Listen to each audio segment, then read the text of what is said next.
nosso podcast Torre de Observação, um momento em que a gente conversa sobre diversos assuntos tocantes à bruxaria.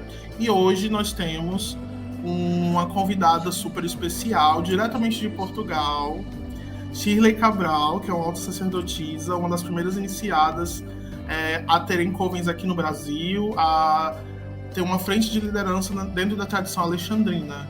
Blessed be Shirley, seja bem-vindo ao podcast. Blessed be, Murilo. Olha, um prazer estar aqui com você, revê-lo, ter a oportunidade de conversar com você depois de tanto tempo. Muito obrigada pelo seu convite. Nada, eu que agradeço. E aí, pra gente começar esse papo, a gente queria saber um pouco mais sobre você, sua história, como foi essa tua descoberta na bruxaria, qual foi o teu caminho anterior. Conta um pouco mais pra gente. Nossa, vamos lá. Vou falar, tentar ser sucinta.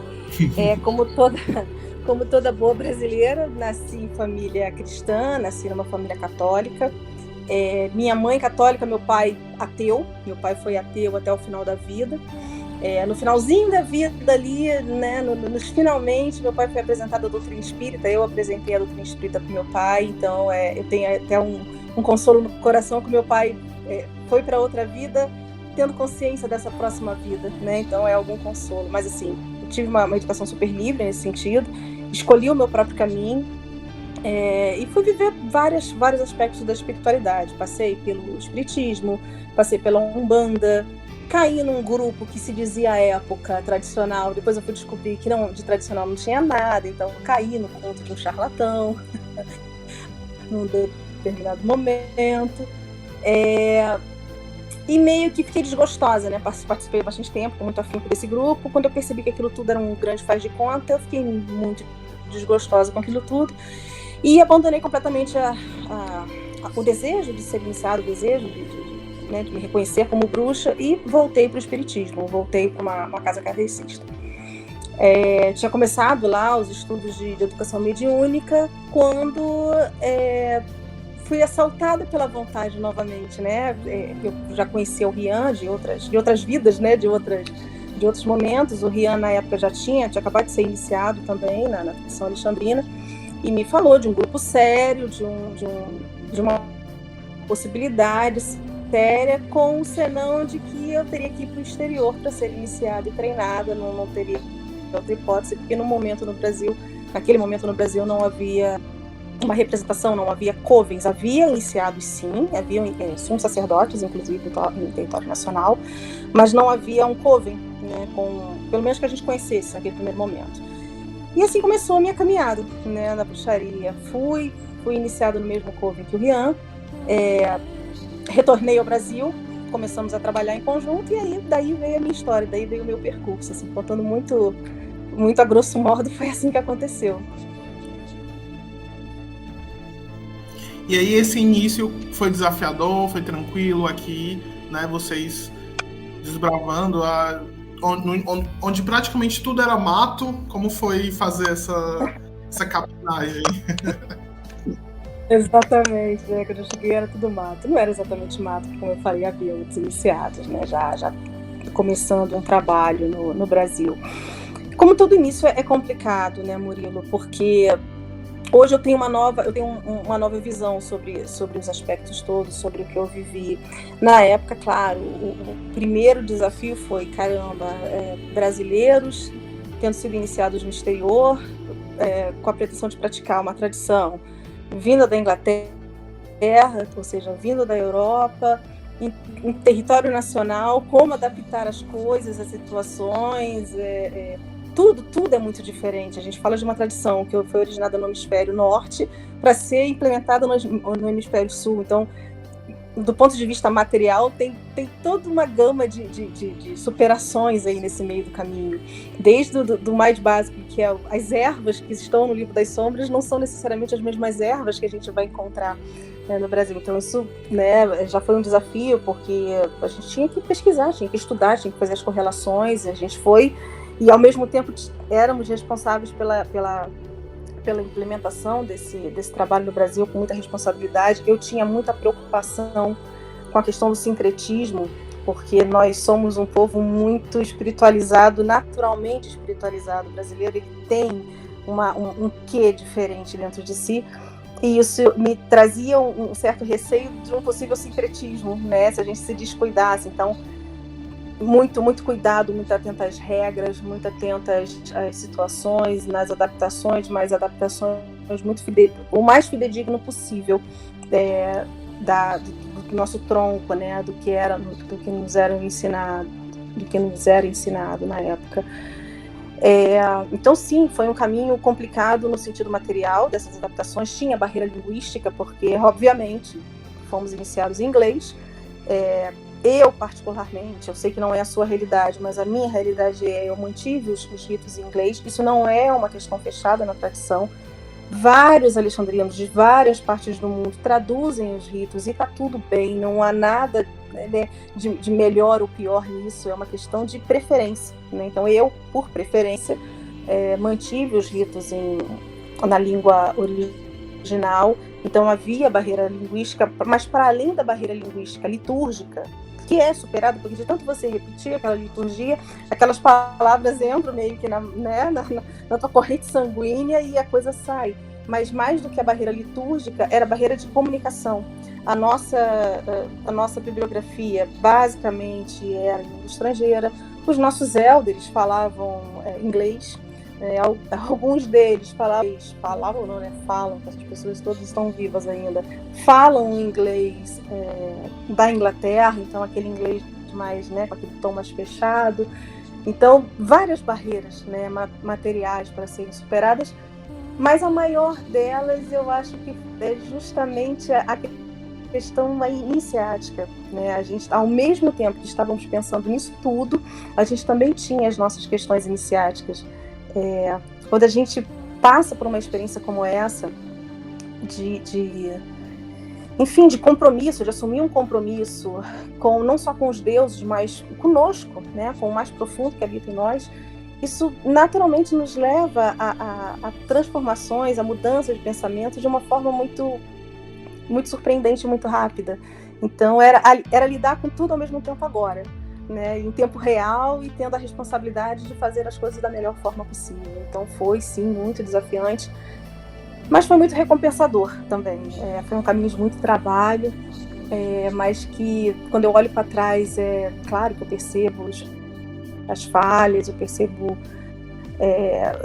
momentos que eu poderia ter agido de uma forma diferente, que talvez tivesse dado um outro resultado, mas a verdade é que eu acho que o que ficou foi ter agido da melhor forma possível dentro daquela ferramental que eu tinha naquele momento, do conhecimento que eu tinha naquele momento, né? E é isso. Então, hoje eu olho o que é feito da tradição no Brasil e eu fico muito feliz com tudo que acontece, né? Independente, eu falo isso com os outros sumos sacerdotes, eu falo, independente da onde surja um novo coven ou da onde surja um novo iniciado, qualquer que seja o coven,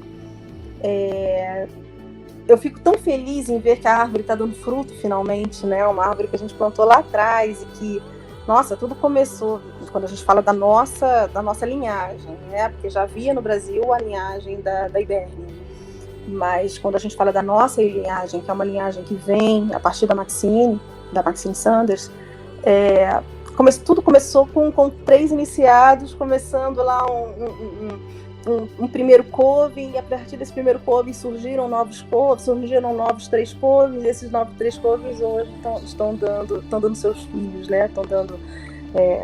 Estão apresentando novos iniciados para o mundo. Então é muito gratificante ver que todo aquele esforço, todo aquele suor, toda aquela lágrima, muito amor, por mais que a gente tenha errado no meio do caminho, é claro, nós somos seres humanos, mas acho que a coisa foi feita com tanto amor e com tanto afinco, com tanta dedicação, que hoje a gente recebe o presente de ver a Craft crescendo, todos os arranhões aí que eu tive no meio do caminho.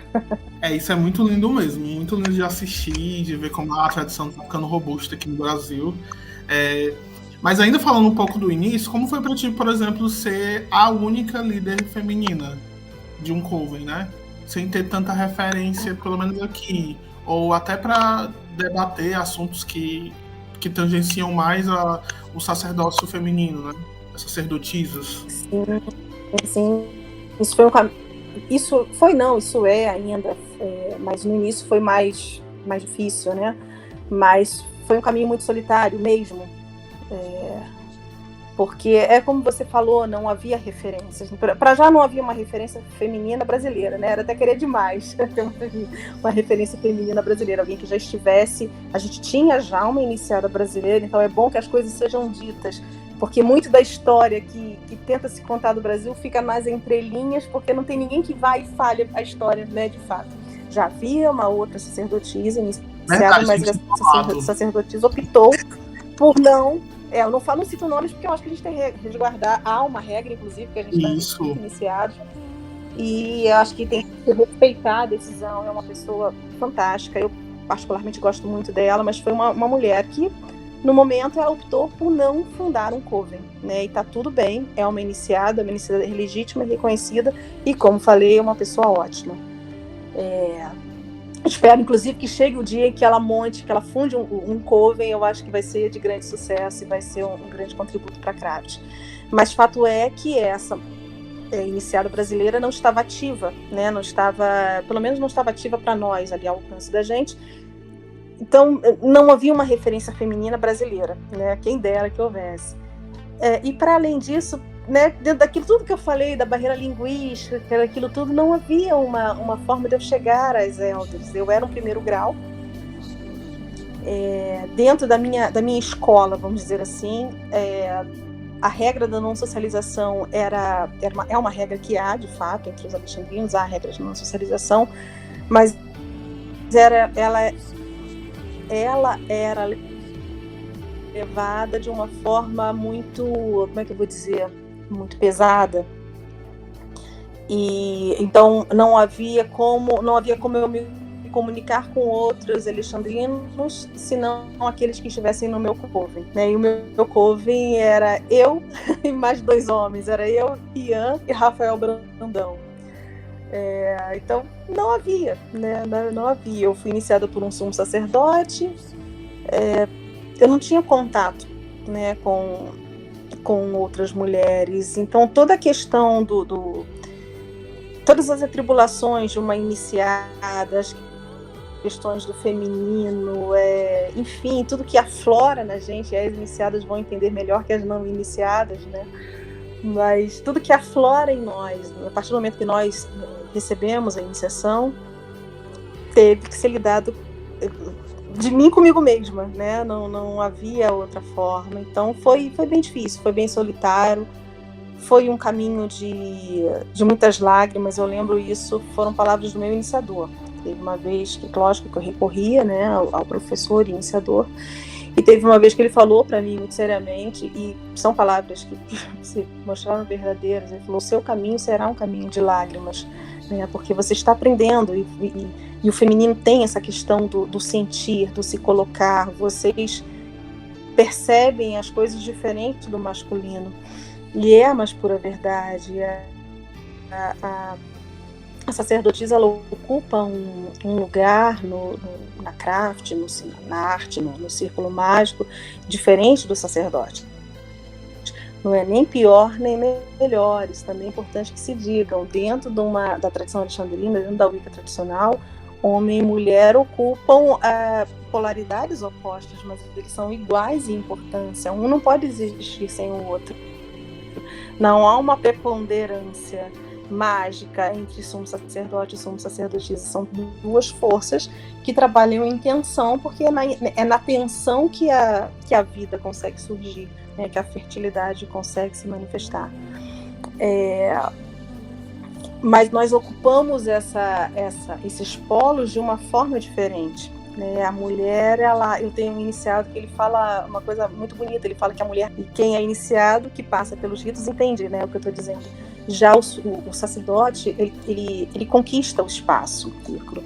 Então, o entendimento desses 2 polos é diferente de tudo que se passa. É importante a gente ter sempre trabalhar em polaridade do ponto de essa complementação, porque no final das contas, cada um vai ter uma perspectiva diferente sobre o mesmo assunto, sobre o mesmo ponto. Então, fico muito feliz que hoje o caminho das sacerdotisas brasileiras não seja tão solitário. Hoje em dia a gente tem uma série de sumos sacerdotisas, não só de sacerdotisas, mas uma série de sumos sacerdotisas. Isso é fantástico, fantástico, sabe? Eu adoro interagir com com as novas sumos sacerdotisas, eu falo, a sensação de solidão diminuiu um pouco, né? Porque há outras pessoas com quem se pode conversar, se pode compartilhar os momentos, enfim, né? Tornou-se menos solitário, né? Eu acho que é um benefício, né? Esse corpo sacerdotal feminino tomando forma, tomando voz, eu acho fantástico. E a garantia da fertilidade da craft, né? Que sempre foi uma rusga minha, porque como eu estava num lugar com muitos homens, né? Havia sempre essa questão do poder, né? Porque o poder emana do homem, porque o poder é o representante do Deus, e sempre foi uma rusga minha, uma implicância minha, dizendo, bom, se não fosse uma sacerdotisa, se não fosse o útero de uma sacerdotisa, vocês sequer teriam nascido para o círculo mágico, então abaixem a bola, né? Então, saber que há outras sacerdotisas comprometidas e trabalhando e apoiando-se mutuamente é fantástico, né? E faz com que essa minha solidão, conversar, enfim, com quem trocar aí impressões sobre isso. Legal. Como é que tu encara, por exemplo, outras sacerdotisas que, quando começaram a chegar outras sacerdotisas no teu coven, né, tu também sentiu que isso começou a diminuir a solidão? Como é que tu lidava com isso, de passar a tua experiência sem ter uma referência nessa situação? Isso é uma curiosidade minha, que eu fiquei agora te escutando. Porque é uma coisa... o caminho iniciático é um caminho interessante, Murilo, porque ele é um caminho... Ele é, ao mesmo tempo que ele é um caminho de grupo, porque a gente trabalha em coven, a gente desenvolve trabalhos em conjunto, a gente desenvolve uma percepção ali em conjunta. Ele é um caminho solitário por si só. Cada iniciado, ele trilha o seu próprio caminho. O caminho iniciático, ele não é um caminho para fora, né? Ele não é um caminho das massas, ele não é um caminho para aparecer. Embora haja uma parcela desse trabalho que seja uma parcela pública, por exemplo, o trabalho que você faz é a parcela pública do seu trabalho iniciático. É importante essa parcela pública ser feita para as pessoas saberem que nós existimos, que nós somos pessoas normais, né, e que estamos aqui, né, que nós existimos no mundo, nós somos uma opção de expressão da religiosidade. Mas a outra parte do trabalho, que talvez seja mais importante, seja a parte que sobrevive ao longo dos anos, ao longo, né, de todos os tempos, é o trabalho interno, é o trabalho que é feito para dentro, e é o trabalho que é solitário, porque ele é individual. Quando o iniciado entra, de fato, nessa senda, nessa parte do caminho iniciático, e trilha essa senda com seriedade, naturalmente ele encontra aquilo que os nossos professores falam, e muitas vezes entra por um ouvido e sai pelo outro, que é: todo conhecimento habita em você. Então, claro que é muito mais confortável você ter com quem compartilhar esse caminho, você ter, no meu caso, uma outra figura feminina que já tenha passado, já tenha percorrido o caminho, para eu, não sei, tirar uma dúvida, cruzar uma impressão, ou até chorar no colo, por que não? Claro que é fabuloso, mas não necessariamente o trabalho daquela sacerdotisa, o caminho daquela sacerdotisa é o que vai servir para mim. Ela pode até servir como uma referência, mas certamente nós estamos trilhando caminhos diferentes, porque nós somos pessoas diferentes, com históricos diferentes, nós somos espíritos diferentes. A iniciação não é a iniciação do corpo físico, a iniciação ela se dá ao nível espiritual. Um espírito não é como o outro, né? Os espíritos têm essências diferentes, têm necessidades diferentes, têm momentos diferentes de amadurecimento. Então, a questão da solidão ela é muito física, ela é muito matéria, né? Porque quando a gente olha para o espírito, todo espírito é solitário, e tá tudo bem, não é a questão da solitude. Agora entrou na moda essa palavra da solitude, né? Não é uma solidão pesarosa, melancólica, chorosa. É a consciência de que nós somos partículas que estamos aqui para nos expressar. Nós somos consciências que temos como atividade fim na encarnação nos realizarmos. Então, e isso por si só já é um caminho solitário, né? Mas não é porque é solitário que você não vai ter o conhecimento necessário para trilhar esse caminho. Claro, está tudo dentro da gente. Era uma coisa muito comum quando isso acontece, né? A pessoa é iniciada e começa a se tornar, se perceber, se achar muito poderosa, que tudo vai acontecer na vida, e uma coisa vai mudar, e aí quer feitiço para isso, feitiço para aquilo. Era uma coisa muito normal acontecer. Eu dizer, olha, faz o seguinte, vai ler o Livro das Sombras, né? E às vezes o iniciado ficava tiririca da vida, eu falava, vai traçar o círculo mágico, né? Vai, se coloca numa posição X, Y, Z meditativa, que são coisas nossas, né? Internas, pratica tal exercício, faz tal coisa. E havia ali naquela carinha recém-iniciada, às vezes uma carinha de decepção, poxa, ela não vai me ensinar o grande feitiço do universo? Não. Porque isso está nos livros, gente. Compra um livro aí, você vai descobrir um monte de feitiço. Tem várias formas de se fazer, não é para isso que nós somos iniciados. Não que não seja parte do nosso trabalho, é claro que é. Mas o mais importante é esse caminho para dentro, esse caminho de autoconhecimento, de você faz. Né? Então, é isso. As sacerdotisas eram acolhidas no meu coven, da mesma forma que os sacerdotes eram acolhidos no meu coven. Eram pessoas retornando para casa, né? Cada iniciado que toma a iniciação é alguém que está retornando para casa, né? Para o templo de origem. Então, eram recebidas com a mesma felicidade. Não havia predileção entre sacerdotisas e sacerdotes. Eram recebidos como espíritos retornando para casa para trilharmos ali paralelamente, não necessariamente em conjunto e uníssono, num caminho iniciático de autoconhecimento. Massa. E aí, tipo, enquanto estava tendo treino lá no Coven do Rio, né, que você fundou o Coven do Rio, e aí tava lá tendo treino, como foi essa vontade de desbravar um outro continente, um outro país, do outro lado do Atlântico, e como ficou esse dilema, né? Com o Coven, vou ter que abandonar. Eu quis trazer a bandeira brasileira alexandrina para o território, não, brincadeira. Necessário, inclusive. Sacudir as estruturas da tradição alexandrina europeia. Não, longe disso. Além da questão material, né, do mundano, uma questão do Brasil, enfim, né, a oportunidade de vir morar fora, de viver essa experiência de morar fora, de proporcionar. Eu tenho um filho adolescente, eu tenho um filho de 16 anos de idade agora, de proporcionar até a possibilidade de proporcionar essa experiência para o meu filho, além do físico, do material, do mundano, né, da Shirley. Quando a gente se coloca de coração para o caminho iniciático, a gente coloca a nossa vida como um todo nas mãos da Craft. Então, eu acredito que haja um objetivo, né? Houve um objetivo para essa vontade de vir para outras terras.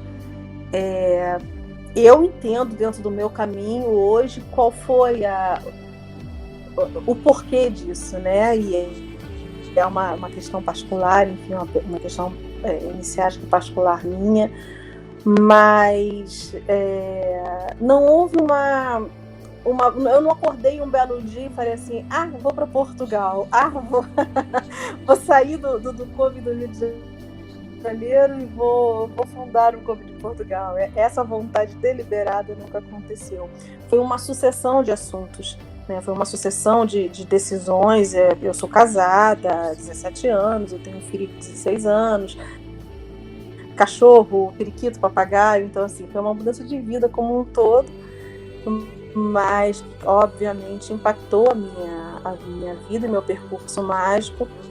E eu posso dizer que essa experiência, eu estou aqui em Portugal há 3 anos, cheguei no auge da pandemia, eu cheguei junto com o corona, a gente acho que pegou o mesmo avião, e foi assim, uma sorte, se a gente pode encarar isso como sorte, porque o meu marido, na época, eu sou louca por carnaval, né? Eu sou apaixonada por carnaval, eu saí em escola de samba, eu saí em bloquinho, eu adoro uma bagunça. E o meu marido, a gente veio pra cá no finalzinho de janeiro, ele perguntou pra mim, poxa, você quer passar o último carnaval no Rio de Janeiro antes da gente ir? Eu falei, não, pelo amor de Deus, vamos embora. Esse fevereiro promete matéria de calor e eu não aguento esse calor do Rio de janeiro, vamos embora. E foi a sorte, entre aspas, porque em fevereiro fechou. Fecharam as viagens, né? Fechou o espaço aéreo por conta do coronavírus. Então eu cheguei junto com a pandemia, fiquei confinada na casa da sogra, então assim, eu acho que foi um grande processo iniciático também. Porque assim que a gente chegou em Portugal, a casa estava de reforma, aquelas questões todas, eu fiquei não só confinada, mas confinada na casa da sogra. Enfim, foi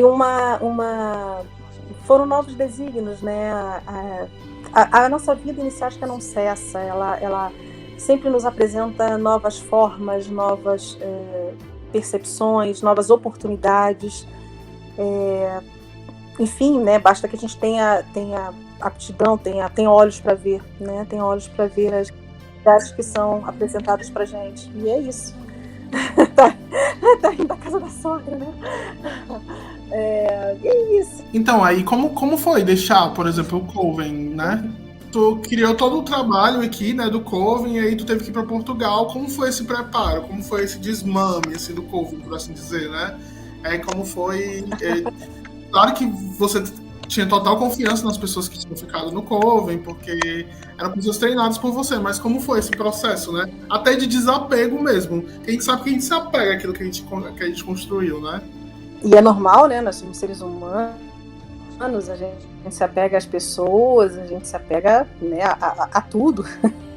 A gente ama as pessoas, né? Eu tenho um amor profundo pelos iniciados que partilharam do caminho comigo, porque por tudo. Eu não necessariamente fui professora deles, muitas vezes eles foram meus professores. Eu aprendi muito com os iniciados que participaram do caminho comigo e tenho uma profunda gratidão por todos eles, sabe? Eles me ensinaram muito, mesmo os que não permaneceram comigo, que saíram por um motivo ou outro. Eu realmente tenho uma sensação de muita gratidão por todos eles, porque eles me ensinaram grandes lições, talvez lições maiores que eu tenha ensinado a eles. Nós, enquanto professores da Craft, eu falo Craft, vocês chamam arte, né? Nós, enquanto professores da arte, nós somos instrumentos do círculo, nós somos instrumentos da própria arte. O que nós estamos fazendo ali é sermos instrutores da arte. Então, nós estamos ensinando ali no nível físico a empunhar o Atami, a como montar o altar, a como traçar o círculo, invocar quadrantes, enfim. Como fazer a constituição do espaço mágico, como, né, utilizar as ferramentas e tudo. A gente está auxiliando aquele iniciado no caminho dele próprio. E a coisa para por aí, Murilo. O círculo não é meu, os iniciados nunca foram meus, o Coven nunca foi meu. O trabalho, sim, o trabalho é meu, né? O trabalho naquela época tinha a minha identidade, porque afinal de contas eu era a líder daquele Coven, então havia uma identificação comigo. Mas o Coven, a essência do Coven, o novo sumo sacerdote, que é o Alain Abreu, por uma decisão do Alain, o Coven permaneceu com o mesmo nome, inclusive, o mesmo nome externo. Porque nós temos o nome externo e o nome interno, né? Foi um hábito que também foi mantido. Foi uma livre escolha do Alain, porque o Coven do Rio poderia ter deixado de existir e ter se transformado num Coven com outro nome, com uma nova roupagem externa. E seria perfeitamente natural que isso acontecesse. Então, por escolha do novo sumo sacerdote, continuou-se o nome Coven do Rio. E esse novo sumo sacerdote que assumiu, ele deu a esse Coven uma nova roupagem, uma nova cara, um novo método de trabalho. Então hoje o Coven do Rio, eu ainda não tive a felicidade de voltar a visitá-los, espero fazer em breve, mas certamente não fará as coisas exatamente como eu fazia, porque é o natural do trabalho, é um desenvolvimento do trabalho. Cada pessoa que chega, ela tem que dar uma nova tônica, um novo fôlego. É para isso que as pessoas são iniciadas. As pessoas não são iniciadas para repetirem exatamente o que foi feito lá atrás. Não é assim. Onde estaria a craft viva que a gente sempre fala? A gente fala que a tradição é uma tradição viva. E que como ela seria algo vivo e crescente se ela sempre fizesse as coisas do mesmo jeito, com o mesmo método, sabe? A coisa ia perecer naturalmente, né? Então, iniciado e vai levar aquele trabalho para um outro lugar. Pelo menos o objetivo é esse. Então, é claro que eu senti, principalmente no início, agora a coisa vai cicatrizando, né? Mas principalmente no início, imensa saudade das pessoas, gosto de todos deles como pessoas mesmo, convivi durante alguns anos bem intensos, então houve um apego, mas o trabalho em si é extinto. Então, quando eu passo a liderança do Coven para o novo sumo sacerdote, que é o Alan, eu entendo que aquilo ali foi a finalização de uma etapa do meu trabalho. Né? Naquele momento, o Alan assumia uma nova tarefa na Craft, uma nova tarefa no caminho iniciático dele, e eu finalizaria aquela etapa do meu trabalho, e certamente haveriam outras etapas, outros degraus para serem conquistados ao longo do caminho. Então foi a finalização de um trabalho para um começo de outro. Então nessa perspectiva não há um apego ao Coven, né? Não há um apego ao trabalho. Claro, o trabalho ele tinha minha cara porque tinha minha identidade, porque era eu a liderar o Coven.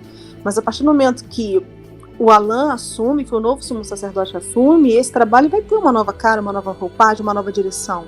Natural, é um outro iniciado a conduzir os trabalhos. Então não tem que se ter apego ao trabalho, porque o trabalho ele vai ser contínuo, né? E o que é desejável é que a pessoa que assume, ela não só dê novas características, mas como ela também leve o trabalho cada vez mais à frente, ela evolua cada vez mais esse trabalho. Assim como o Alan, no momento em que ele finalizar essa etapa do trabalho mágico dele, que ninguém sabe quando vai ser, mas quando ele finalizar essa etapa do trabalho mágico e estiver pronto para uma nova etapa, ou for chamado pela Craft para um outro tipo de trabalho, ele passará essa liderança de Coven para um outro, ou para uma outra sumo sacerdotisa, e esse trabalho também, daquele ponto, ele irá para um novo ponto, e assim vai. É disso que a gente fala quando a gente fala que a Craft é viva. Não seria coerente que as pessoas praticassem sempre as mesmas coisas, do mesmo jeito, da mesma forma, igualzinho o que sempre foi feito, né? E aí onde é que está a identidade do grupo? Onde é que está a expressão de cada mago? Sabe, onde é que está? Né? Onde é que está o trabalho mágico em si? Onde é que a gente vê a Craft viva se a gente faz uma mera repetição daquilo que sempre foi feito?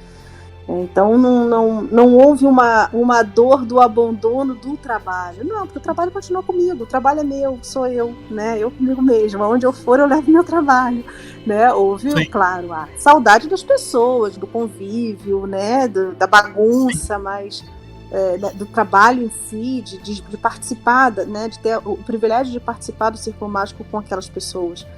Mas isso não é um apego, né? Porque o apego ele tornaria o sentimento muito mesquinho, muito mundano, e não é disso que se trata a Craft, né? E o ofício mágico em si. Então não houve grandes dores, não. Tanto que quando eu saio do Coven do Rio, eu saio com as minhas ferramentas, né? Eu acho que todo mundo sabe que os bruxos têm as suas ferramentas. Eu pego as minhas ferramentas, minhas, do meu uso, e saio do Coven. Tudo demais ficou no Coven. Todos os artefatos, as demais ferramentas, os adornos de Coven, ficou tudo, porque não me pertencia. Aquele conjunto todo pertencia ao Coven, né? E passou a mão do novo sumo sacerdote, né? Porque é assim que eu entendo o trabalho mágico. São etapas, são momentos, né? E a gente não tem que ter apego aos momentos, a gente tem que ter apego a nada, a verdade é essa, a gente tem que ter apego a coisa nenhuma, né? Nem a coisa material, nada a pessoas, nada, porque é o fluxo da vida ele é contínuo, não há de se ter apego. Se você não tiver esse apego mundano, você não tem esse tipo de, não é assaltado por esse tipo de sofrimento, de pensamento. Não é que você vai desprezar as pessoas, claro que não, né? Eu já falei, são pessoas que eu tenho uma profunda gratidão, um profundo amor por ter partilhado da caminhada, por eu ter, né, tido a oportunidade de partilhar a caminhada com eles, mas é um amor muito superior a essa coisa pequena que seria um apego, né, um ciúme. Não, isso não faz parte do trabalho mágico. Legal. E aí agora a gente parte já para Portugal de fato, como é chegar em Portugal e estar sozinha na bruxaria. Como foi esse teu caminho aí para encontrar? Tu entrou em contato com algum grupo? Entrou em contato com até a comunidade estabelecida aí? Conta aí um pouquinho pra gente. Foi um baque, né? Porque você sai de um trabalho intenso no Brasil. Eu saí de um trabalho intenso no Brasil. Era um coven que é uma característica dos covens do Brasil, né? Os covens do Brasil, eles praticam todos os sabás, todos os esbás. Alguns covens ainda praticam círculos de treino, enfim, palestras e sabe, os covens do Brasil, eles trabalham, né? É uma característica nossa. A gente gosta da coisa, né? Quando a gente gosta da coisa, a gente quer participar ativamente da coisa. E aí eu chego aqui em Portugal no auge da pandemia, né? Junto com o Corona. Veio eu e o Corona no mesmo avião. Ai, que horror, credo. Que horror! Que horror, né? Então não fui a profetisa do apocalipse. Não foi culpa minha. Cheguei no isolamento mesmo, literal. Eu acho que foi um dos grandes ensinamentos da Craft para mim, né? Falando de mim como iniciada, do meu caminho iniciático. Eu saí do meio de um burburinho, em que eu era, enfim, muita gente, muita participação, muito trabalho, uma coisa muito frenética ali, de participar, imersa completamente naquele trabalho mágico de coven e de comunidade alexandrina. Saio do meu país, né, e é uma coisa muito difícil. Só quem é imigrante entende o quanto é difícil você sair da sua terra, sair das suas raízes e vir para um lugar completamente diferente, né, do que você conhece, enfim, né, onde você precisa estabelecer novas raízes. E no auge ainda de um período completamente atípico. Então, assim, eu não tenho nem como dizer alguma coisa desse período que foi atípico para todo mundo, né? Ninguém nunca tinha passado por uma experiência como essa, que foi a experiência do confinamento. A experiência de confinamento aqui em Portugal foi muito séria. As pessoas ficaram confinadas de fato, a ponto das pessoas saírem na rua e serem abordadas com muita educação pela polícia. E a polícia perguntava, vai aonde, vai fazer o quê?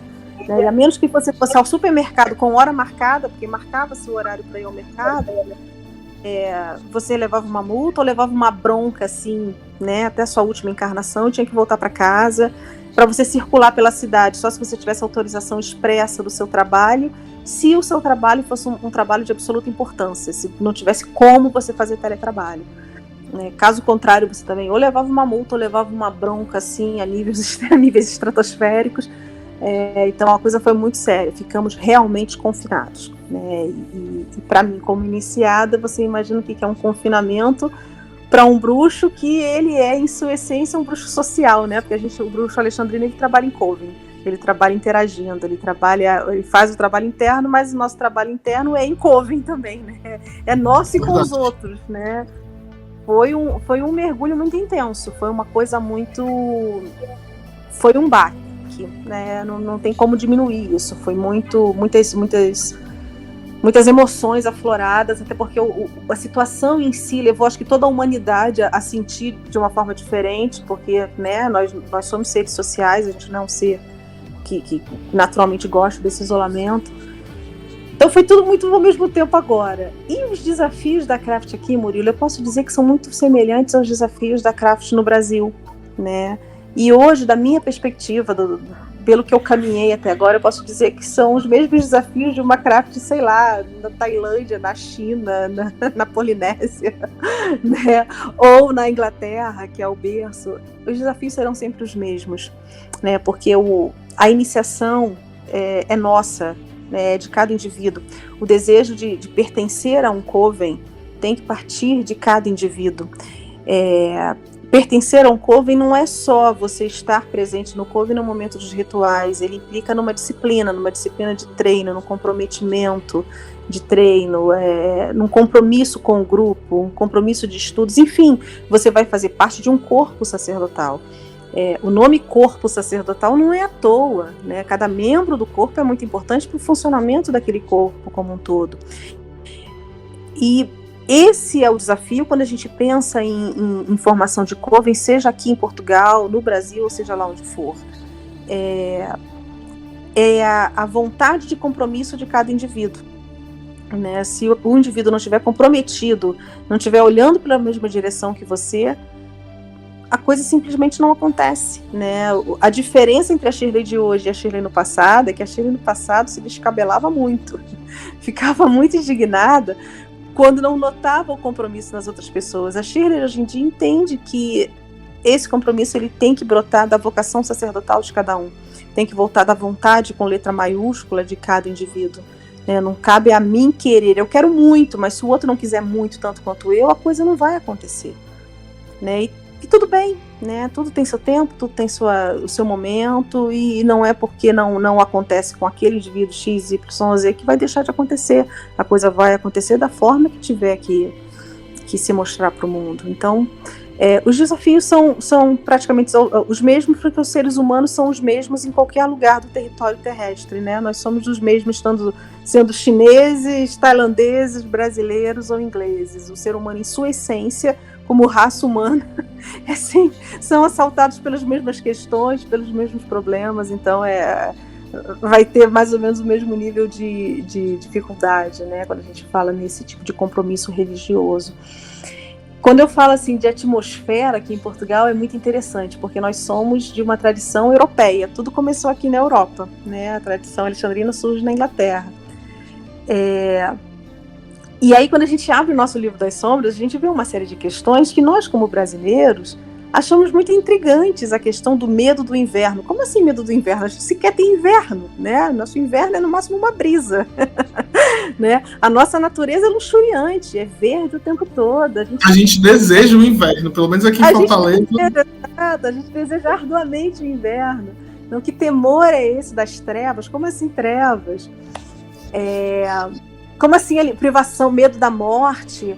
Aí a gente vem para o hemisfério norte e a gente entende isso, né? Sazonalmente, pode parecer uma bobagem para quem conhece, mas para quem não conhece, como eu não conhecia nesse nível, né? Eu nunca tinha passado um ano no hemisfério norte, então eu não tinha noção dessa realidade, como ela se apresenta. É real, né? Eu entendi o medo ali que está explícito nos rituais, né? Tá escrito ali na ritualista quando você olha lá por cima. Há um medo real da morte, porque o medo da morte é porque eles poderiam não ter alimentos, né? Porque no inverno tudo morre mesmo. Aqui onde eu moro especificamente é um dos únicos lugares em Portugal que neva todo ano.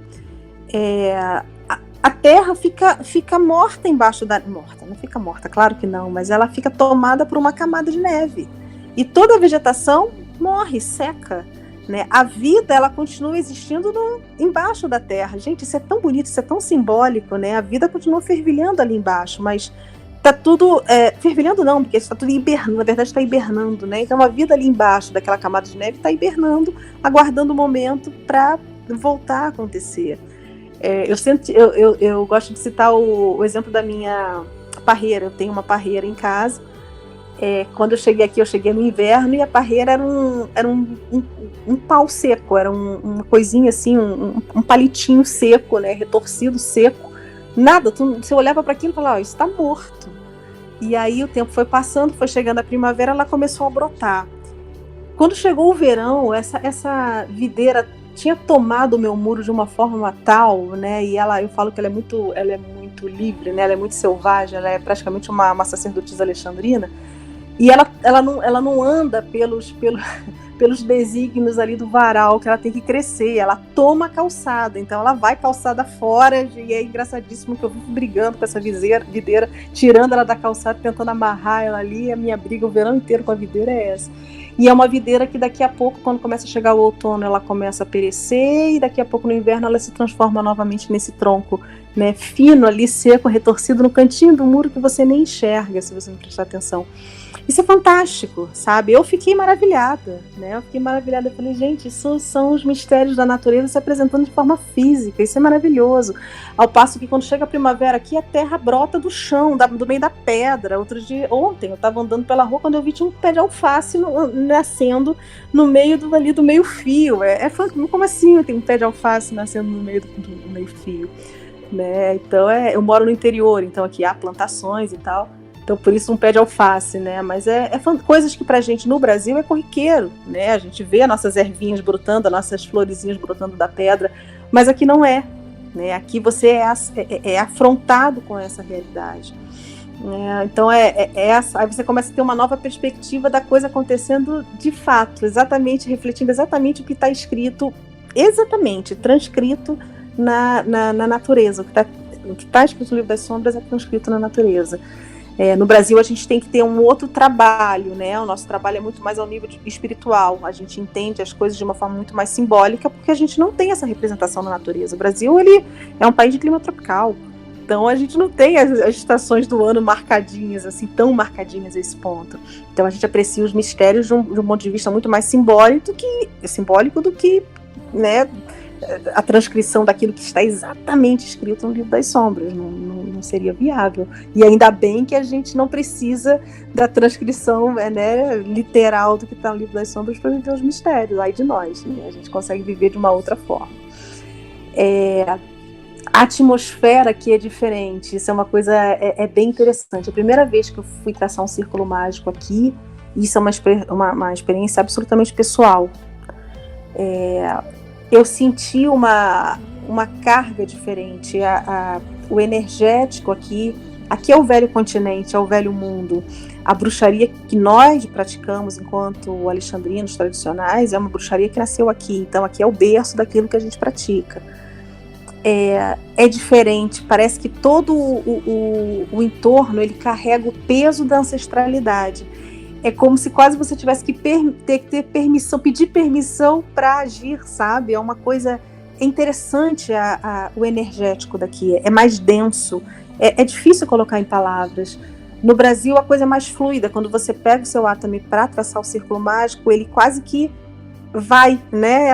É um movimento fluido, é leve, enfim, é uma coisa...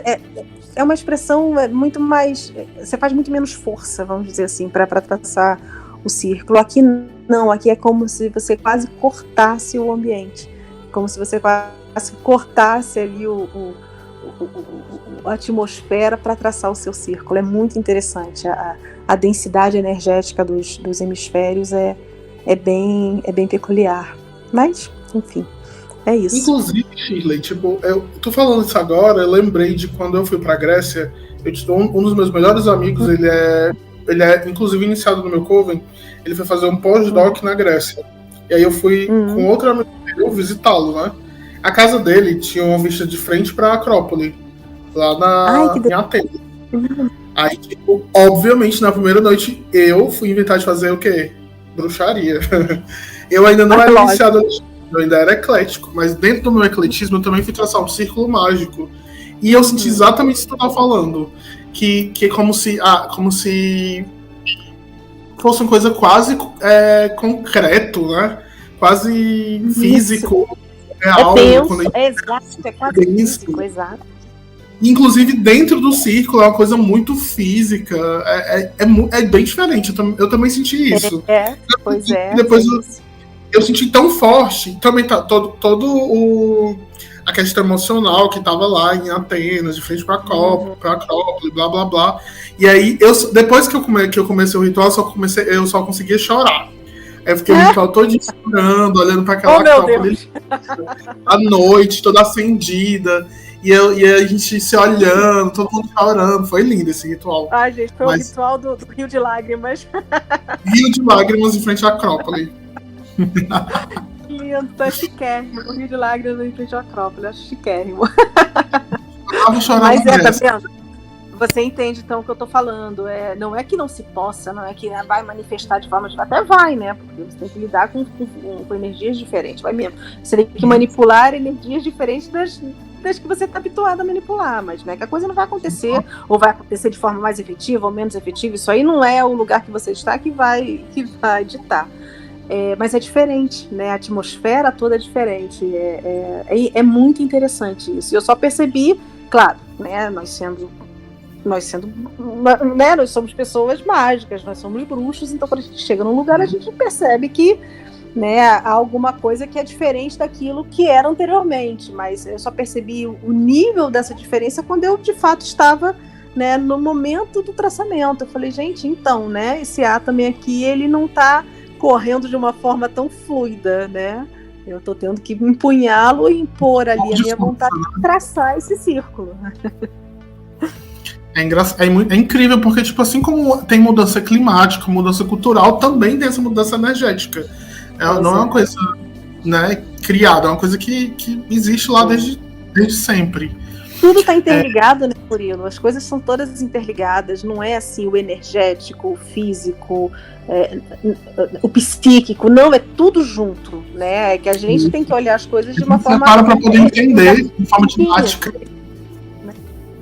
Não, é tudo junto. Então, esse conjunto é diferente do conjunto que nós temos no Brasil, que é um país mais jovem, com um mental, né, diferente, com tudo diferente, a expressão de espiritualidade diferente, né? Então, é claro que vai ser, mas a gente só tem noção da diferença quando a gente chega e vai pegar. Lembra uma viagem que os nossos elders fizeram lá no início da história, lá atrás, quando a gente ainda era recém-iniciado de primeiro grau, e que chegam os elders ingleses lá, e eles devem ter sentido o que eu senti aqui, eles sentiram ao contrário, né? Que pega o átomo para traçar o círculo e fala, a energia aqui tá fluindo diferente, tá fluindo num sentido diferente do que eu conheço, né? Então, ou seja, não foi uma percepção só nossa, né, que somos mais jovens nessa história. Pessoas muito mais antigas que a gente, que já praticam isso há muito mais tempo, quando estiveram no Brasil, também sentiram essa conformação energética de uma forma diferente. Muito legal. Muito legal. Ainda falando da questão cultural, tu falou do início desse nosso bate-papo que nós brasileiros, nós somos mais espiritualistas por conta da nossa mistura de culturas e tal, né? Nós, por si só, acaba que nos tornamos culturalmente mais espirituais, e aí era um receio ter a história do sincretismo. Como é que funciona em Portugal? Em Portugal também tem essa característica ou não? Eles são mais céticos, eles são espiritualistas, mas mais voltados para uma vertente específica? Como é que funciona aí? Não dá para comparar porque são povos muito diferentes, Murilo. Nós temos uma vivência de mundo muito diferente da vivência, falando especificamente da portuguesa. Eles são muito mais antigos que a gente. Então eles carregam uma ancestralidade, uma história diferente da nossa. Eu vou te dar um exemplo muito, muito assim, mundano. Quando começou essa história de guerra na Ucrânia, um pouquinho antes do primeiro bombardeio da Rússia na Ucrânia, a atmosfera aqui de Portugal já estava mudada. É uma coisa estranha de dizer, porque assim, quem não tem esse nível de sensibilidade pode me chamar de maluca, né? Mas é como se fosse você sentir um peso, assim, um temor no ar. A ponto da minha cachorra, por exemplo, começar que né, os animais são bem sensíveis a essas mudanças, ela começou a apresentar comportamentos estranhos. Não que ela não seja uma cachorra estranha, ela é muito estranha, mas ela começou a apresentar comportamentos mais estranhos do que os habituais. Muito medrosa, muito esquisita, muito acuada, sabe? Como se ela tivesse medo de alguma coisa assim. Dentro de casa estava tudo normal, a vida estava normal, não tinha nenhuma mudança que pudesse dizer, ela está mudada porque, sei lá, alguma coisa mudou na rotina dela. Não, estava tudo exatamente a mesma coisa. Passados ali uns 10, 15 dias, estoura o primeiro bombardeio russo na Ucrânia. A sensação de pânico aqui é uma coisa muito surreal. Em mim, então, que sou brasileira, gente, desculpa, nossas guerras foram resolvidas lá atrás e muitas delas por vias diplomáticas, né? Aqui eles brincam comigo falando que tudo a gente resolve com churrasco e cerveja. E é verdade, e tem que ser assim. Não tem que ser de outro jeito. Né? Aqui não. Então aqui há memórias de... A melhor forma de resolver as coisas. Não é, gente? Eu também acho. Por que não, né? Por que não pode ser assim? Aqui não. Aqui há uma memória histórica diferente da memória histórica do brasileiro. Né? Nós somos, como eu falei, somos um povo muito mais jovem. Então não tem como comparar... esse povo com o nosso povo. É um povo que ele carrega uma ancestralidade diferente da nossa. Agora, vírgula, nós somos frutos de uma miscigenação que inclui também esses povos. Né? Nós somos um fruto de uma miscigenação africana, brasileira e dos povos originários do Brasil. Então, a gente carrega uma ancestralidade por várias vertentes e uma espiritualidade também de várias vertentes. Aqui não, aqui eles são os puros sangue. Não que eles não tenham. Portugal também é um povo que sofreu invasões, então também é um povo que fala também de miscigenação, né? Tem uma questão dos árabes, dos mouros, enfim, tem a história que eu nem me atrevo a falar porque eu não tenho conhecimento sobre o assunto, mas eles também são um povo que tem ali algum grau de miscigenação, mas não no nível que nós brasileiros temos. Né? Todo brasileiro, quando ouve um atabaque, pelo menos o pezinho dá uma batidinha no chão, né? Uma tremida no coração acontece. Isso você pode ser um evangélico assim, super devoto, não adianta, teu coração bate mais forte quando você ouve o sonzinho de um atabaque, né? Quando você ouve um cantar assim, um cantar diferente, né? E quando você fala de bruxaria no Brasil, todo mundo sabe do que se trata. Fala de bruxaria aqui em Portugal, você vai ser demonizado, as pessoas têm medo de você. As pessoas têm medo de você se você se identificar como bruxo aqui, porque você pode ser um charlatão e tentar levar o dinheiro delas, ou então eles acham automaticamente que você, por ser bruxo, você é um feiticeiro que vai fazer mal para os outros. Eles não entendem a bruxaria como os brasileiros já entendem. Né? Tanto que aí no Brasil era um barato, porque o Antônio falava para Deus e o mundo, o Antônio pequenininho, né? Pirralho, falava para todo mundo que a mãe dele era bruxa. Ele achava um barato falar isso para todo mundo e eu não via mal nisso, é isso, sou mesmo, vou fazer o quê? Deixa falar, é uma criança falando. Nunca tive vergonha de me identificar como bruxa. Aqui em Portugal eu falei para ele, filho, cuidado com o que você fala, porque aqui a palavra bruxa tem uma outra conotação. Eles acham que naturalmente se a pessoa é bruxa é uma pessoa má. Eles não conseguem enxergar a outra faceta, né, do trabalho mágico como um todo. Eles não conseguem enxergar a bruxa curandeira, né, a bruxa que trabalha pro bem, pro bem-estar, em prol dos outros, né, e não só pro malefício, né, pra maldição. Então tem essas questões. A Inquisição de uma forma mais forte, né, também. Pois tem todo o trauma da Inquisição, embora a Inquisição não necessariamente tenha perseguido as bruxas, né, porque as bruxas foram protegidas ali quando foi necessário. A Inquisição ela teve um outro foco, mas há essa memória, principalmente entre as pessoas que não têm a cultura, né, não conhecem da história. Então eles são... Eu falo que o português ele é um católico até a página 2, né? Eles vão à missa todos os domingos, eles estão ali, mas tem muito a bruxaria ibérica é uma coisa muito interessante e é muito fechada, né? Para você aprender. Aí no Brasil não, você senta com uma mãe de santo, ela te ensina uns 3 feitiços, você senta com uma bezedeira, ela te ensina todas as ervas, como é que faz, como é que se cruza para a direita, para a esquerda. Não tem isso, a gente se identifica, né? A gente tem essa questão boca-ouvido de uma forma mais tranquila. Não, lógico, não os grandes ensinamentos iniciáticos, mas como é tão comum pra gente, não há grandes mistérios. Aqui não, a coisa é muito mais resguardada, muito mais fechada, não sei se pelo medo, não sei. Mas tem as bruxas, que são as aldeias, as cidadezinhas menores são chamadas de aldeias.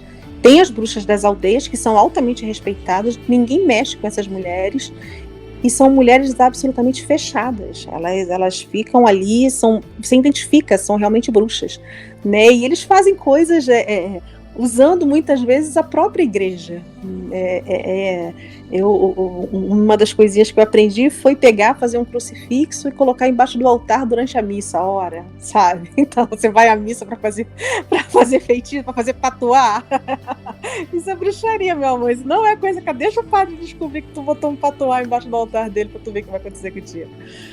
Então, tem sim, claro que tem, isso é inerente ao ser humano, essa questão, né, da manipulação de energia, de realização de vontade, isso é inerente ao ser humano, todo ser humano quer se manifestar dessa forma, mas aqui tem um véu cristão muito forte, muito pesado, que impede que a gente fale dos assuntos de uma forma um pouco mais clara, como aí no Brasil a gente pode se identificar, pode falar, pode botar a cara a tapa.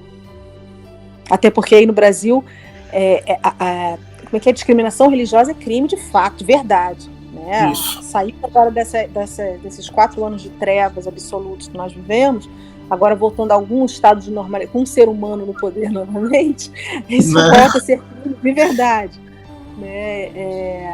Aqui também né? Assim como o racismo também é crime aqui, a xenofobia também é crime aqui, mas, né, tem todo um histórico.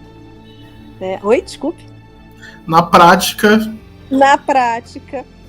né, embora não seja o normal, as pessoas aqui são essencialmente boas, mas na prática ali né, eu prefiro não arriscar, eu prefiro não pendurar um pentagrama na minha porta. Entendi. Achei interessante, eu tô falando dessa diferença porque é muito grande, né, do que a gente vive aqui no Brasil.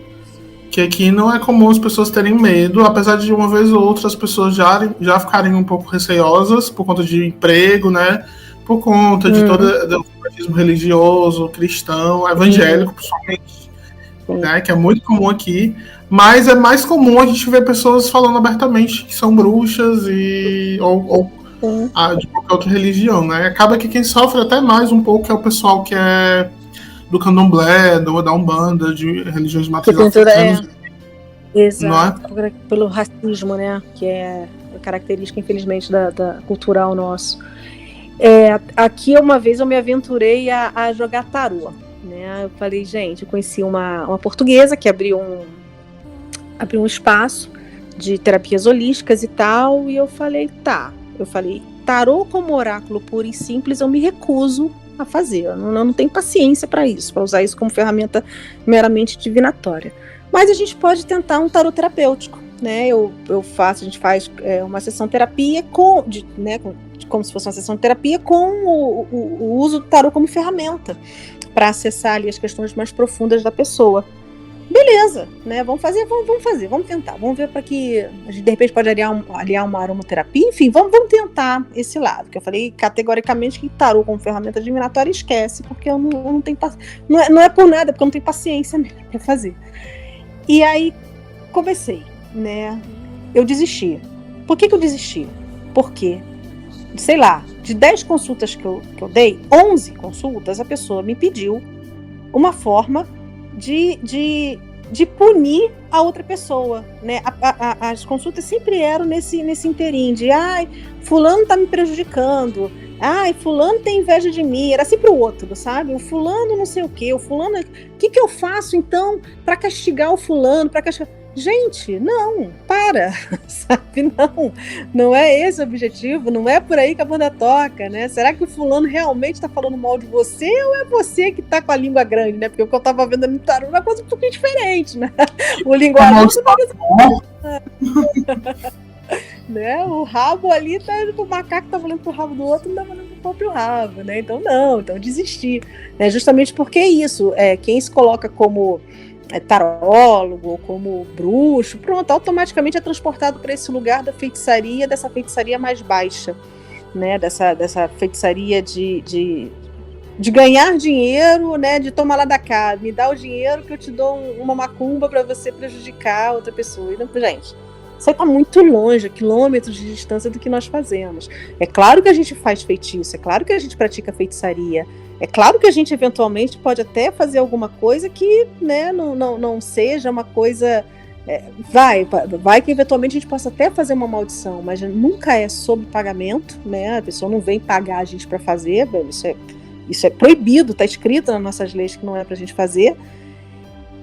E não é sempre, a gente não age dessa forma, a gente entende que a gente tem outras formas de agir, né? A pessoa está falando mal da outra, tá assim, daí, como é que você resolve isso? Né? Por que ela está falando mal? Por que isso está atingindo você? Tem outras formas, não é necessariamente vai lá e joga uma maldição em cima da pessoa, não tem no menor sentido.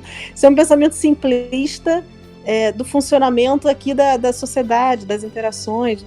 Nós não estamos aqui para isso enquanto sacerdotes, não vai acontecer dessa forma, né? Mas isso é fruto dessa falta de vivência, de compreensão, o que é muito antagônico, porque se a gente pensa que a bruxaria nasceu aqui, né, como assim eles não têm a visão desse todo, dessa coisa maior, né, do ocultismo? Eu fui no centro espírita kardecista aqui, e teve um médium que, aqui é muito engraçado, porque as pessoas só identificam que eu sou brasileira quando eu abro a boca, né? Não dá para saber se a gente é brasileiro ou português até que a gente abra a boca. E aí, quando eu comecei a falar, ele falou, você é brasileira, o médium kardecista, você é brasileira. Eu falei, sou, então você é do berço do espiritismo, você conhece isso aqui tudo e tal. E ele estava me falando da dificuldade, no início dos trabalhos deles, ali daquela casa espírita, que é uma casa conhecida aqui em Portugal, de falar com os portugueses sobre espírito, porque eles tinham medo, porque para eles espírito e fantasma é exatamente a mesma coisa. Então, né, como assim?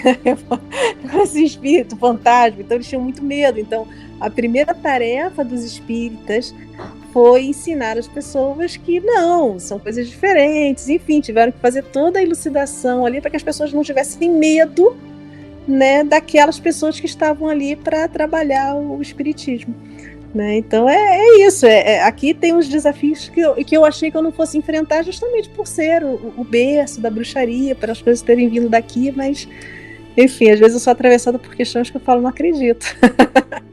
Nessa altura do campeonato, eu dizer que eu não sou uma bruxa mandigueira para fazer mal para os outros, realmente eu não estava esperando, mas vamos embora, faz parte do caminho. Sendo que aqui isso seria até uma boa fama. Pois Se fosse porque não? Aqui no Brasil as pessoas iam amar, né? Porque estavam tendo uma fama. Aí pois já não é tão. Pois porque você pode tomar uma pedrada na rua, pode não ser muito bom. Mas tem um aqui e tem as personagens, né? Tem uma personagem aqui que eu ainda não tive o prazer de conhecer essa pessoa, que eu tenho que ter o prazer de conhecer essa criatura, que é um homem. E ele é conhecido, eu esquecia. Ele é o bruxo, é de alguma cidadezinha, não sei se é o bruxo, acho que é o bruxo de Moimenta, porque tem um lugarzinho aqui que é chamado Moimenta da Beira. Então eu fazendo propaganda pro tal do bruxo. Mas acho que ele é conhecido, eu acho que é de Moimenta da Beira. Ele é o bruxo, de bruxo ele não tem nada, pelo que eu entendi ali da história, de bruxo ele não tem nada. Ele é um desses caras que, né, ganha dinheiro em cima dos outros. E aí o bruxo aí de não sei aonde, ele tem dinheiro, porque as pessoas dão dinheiro para ele justamente para fazer aí as coisas, né, para as outras pessoas. E as pessoas têm medo dele, têm pavor dele, então ele chega nos lugares, todo mundo sai. Então, assim, é engraçado, porque a gente está em 2023 e ainda convive com essas questões que são muito engraçadas, né? O cara tem uma fama enorme, quando tu vai ver, o cara não é nada, né? Não tem conhecimento de coisa nenhuma, ele só faz ali o arroz com feijão ali e fez a fama em cima disso, né? Enfim. É uma coisa que a gente espera, assim, pra Idade Média, né? Não que hoje ainda tenha... Pois é. E esse medo, esse preconceito, essa coisa é engraçado. Eu já buguei a cabeça de algumas pessoas no Brasil, porque eu nem sempre eu ficava, né? Eu não falava, oi, eu sou a Shirley, eu sou a bruxa. Não, claro que não. Mas, né, isso é uma coisa que surge quando a pessoa pergunta e você acha pertinente se identificar ou não. Nunca tive problemas em me identificar, mas, né, há lugares e lugares. E era engraçado porque às vezes tinha gente que convivia comigo durante muito tempo e aí em um determinado momento, né, esse assunto vinha à tona e eu me identificava como sacerdotisa de uma tradição de bruxaria e a pessoa regalava o olho assim, me olhava de alto a baixo e dizia, como assim, né? Como assim você é uma sacerdotisa de uma tradição de bruxaria, não se veste de preto, não tem o menor estereótipo, uma pessoa super risonha, né? Como assim você é uma pessoa, né, que pega sol? E é uma bruxa da bruxaria tradicional. Como assim, né? Da tradição. Enfim, é isso, essas bugadas na cabeça. E eu acho que esse trabalho que você faz, por exemplo, é importante justamente para isso, para mostrar para as pessoas que nós somos somente mais uma expressão religiosa, né? Nós não somos bruxos hollywoodianos, né? Alguns de nós até se vestem de preto porque gostam de se vestir de preto, porque gostam, né, da cor, mas isso não é uma regra, né? A gente não tem que andar com um pentagrama gigantesco no pescoço pendurado, muito menos se identificar como bruxo, muito pelo contrário, né? Não tem porquê. É uma coisa tão sagrada para nós que a gente não vai ficar aí fazendo propaganda. Então, tu sabe, é importante o trabalho justamente para as pessoas nos aceitarem como nós somos, né? Que somos pessoas como todos os outros. A gente só entende a Trindade de uma forma diferente da forma cristã. Não somos anticristo, nós vamos às igrejas, a gente visita as igrejas quando a gente vai para cidades históricas. Eu, pelo menos, adoro o ambiente de igreja. Né? Pois é, por que não? Né? A gente usa o incenso que é usado na igreja, né? O olíbano que usam lá é o mesmo olíbano que usa cá, então qual é o problema? Né? Pode jogar água benta na gente que a gente não vai explodir. Né? Então é importante, né, que as pessoas entendam que nós estamos aqui só como mais uma expressão da religiosidade, que somos uma opção, inclusive, de expressão dessa religiosidade. E o que acontece hoje no Brasil é um movimento muito interessante quando eu olho para os alexandrinos, é que há várias identidades de alexandrinos. E isso é fantástico, é algo que quando eu olho lá para trás do passado, eu não tive essa oportunidade que as pessoas hoje têm. Não só as não iniciadas, de ter aí elas têm um leque de opções. Né? Se elas querem praticar inglês, se elas querem praticar espanhol, se elas querem praticar em português, da linha A, B ou C, né? De que abordagem, de que forma. Isso é maravilhoso, os não iniciados. E os iniciados também. Os iniciados hoje têm uma série de covens tem outros iniciados para conversar de correntes de pensamentos diferentes, de práticas diferentes. Isso é tão maravilhoso, sabe? É tão importante também para o bom crescimento e manutenção da craft, esse movimento como um todo. A coisa não fica ali presa, circunscrita a uma só visão. Né? Não é disso que se trata a tradição alexandrina. A tradição alexandrina ela é uma tradição que fala de vida, de fertilidade, de ideias, de liberdade acima de tudo. Né? Uma liberdade que é conquistada com muito trabalho, mas né, nós somos essencialmente livres. Ninguém está ligado a uma autoridade A, B ou C. Ninguém tem o direito de dizer o que é alexandrino ou o que deixa de ser alexandrino, né? Exceto aqueles que estão participando ativamente dos seus covens. Ninguém tem que falar sobre o trabalho do coven A, B ou C. Né? O máximo que se pode fazer é um aconselhamento, né? Um entendimento, exceto questões mais graves. Ninguém interfere no trabalho do coven A, B ou C. Ninguém pode falar sobre os alexandrinos de uma forma geral. Ninguém tem o direito de validar ou não o trabalho de alexandrinos. Mesmo os mais antigos, mesmo os élderes, não tem sentido isso, sabe? Enfim, então esse movimento como todo, esse crescimento, eu acho que é a craft falando por si só, né? Eu acho que se não fosse bom, se não fosse feito com qualidade, se não fosse feito da forma que tem que ser feito, a coisa não estaria crescendo, a coisa já teria perecido, né? Então, por mais que haja às vezes entre os covens desaprovação, estranhamento, complicações, o trabalho como um todo, olhando do panorama geral, está crescendo, né? Está indo para frente. E só o futuro vai dizer, né, quem é que está caminhando pelos trilhos corretos e quem não está, né? Não é nenhum papa, não há, felizmente não há papas na UIP, né? Felizmente é o que nos torna livre e nos torna livres e com essa liberdade é também muita responsabilidade. Então também nós somos responsáveis pelos nossos próprios atos, né? Isso chama a responsabilidade de cada líder de coven e de cada sacerdote que participa desses covens. Todo mundo é corresponsável pelo próprio trabalho mágico e pelo trabalho mágico como um todo. E é isso, a gente fala da nossa própria representação, né? De cada protagonismo. Ninguém vai validar o protagonismo de A, B ou C. As pessoas têm que ser protagonistas da própria história.